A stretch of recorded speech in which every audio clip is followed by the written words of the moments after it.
Wazazi kokote mliko, huu mfumo wa masomo kuanzia class 1 sijui grade 4 grade 1 mpaka grade 9, nataka tujue ukweli wa huu mfumo. Ukweli wa huu mfumo ni kwamba wakati mtoto wako amemaliza kidato cha 4 na amemaliza kidato cha 4, mzazi tafadhali usione kama umesomesha mtoto ati wapi na wapi. Kidato cha 4 ndio ni masomo ya high school, lakini nikwambie kitu kimoja, hii high school ya siku hizi si kama ile ya kitambo. Ukiwa umemaliza kidato cha 4 ni sawa sawa yule mtu amemaliza class 8. Maana hakuna kazi unaweza kwenda kuuliza ati kazi ya mtu wa form 4. Hata kazi ya security ambao inaonekana kama ndio kazi ya chini, na hiyo napinga, si kazi ya chini. Maana kazi ya security siku hizi ni professional job. Ni professional job. Maana kuna training ambayo inaendewa ya kupata taaluma za security. Kwa hivyo mtoto wako wakati anamaliza form 4 usimwachilie. Kuna hivi, mchukue mpeleke college. Na kama hata kuna masomo alikuwa ameanguka, kama anataka kuendelea na masomo, acha kaenda akafanya bridging course.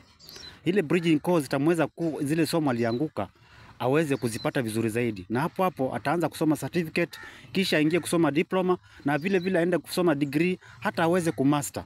Hapo utamweka katika soko la dunia la kupata kazi. Lakini kama amemaliza form 4 peke yake, hapo hajaweza kuingia kwa soko la dunia la kutafuta kazi. Maana mfumo tuko nao ni wa kusoma upate kazi. Si kama vile wa China huko. Kule China kuna tofauti. Maana watoto wadogo wanaanza kuunda vitu wakiwa wadogo. Huku kwetu Afrika sio hivyo. Tuna mfumo wetu wa kufanya kazi. Unafundishwa utoke uende ukafanya kazi. Haufundishwi utoke uende ukaunde vitu ama utoke uende ukafanya biashara, hapana. Kwa hivyo mtoto wako wakati amemaliza form 4, hata kama amepata B+ ama A, hiyo sio kitu. Hakuna kazi ati nilipata A. Nimekuambia hata ukienda kugombea kazi kama ni ya security utaulizwa. Okay, ni sawa, ukifika pale utachukuliwa, lakini kuna mafundisho utapewa ya criminology. Kuhusiana hata hiyo masomo iko hata shuleni, hata polytechnic, hata university iko. Kwa hivyo tunasema nini? Tunasema tuhakikishe watoto wetu wanapomaliza high school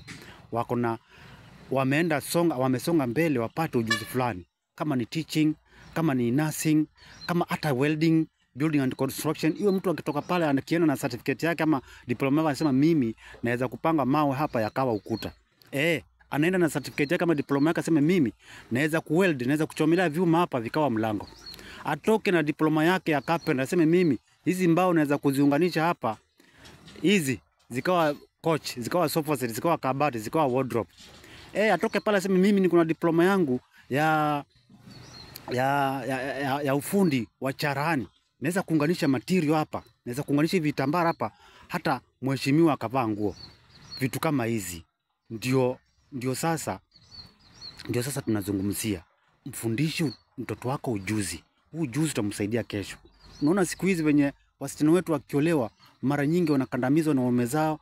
Kwa sababu gani? Wamekosa ujuzi. Huyu msichana wako kama angekuwa na ujuzi, anajifanyia kazi yake na ujuzi wake mwenyewe, basi angesumbuana na huyo bwanake. Manake bwanake si ni pesa tu anatetea, mwanaume utetea sana pesa zake zisitoke.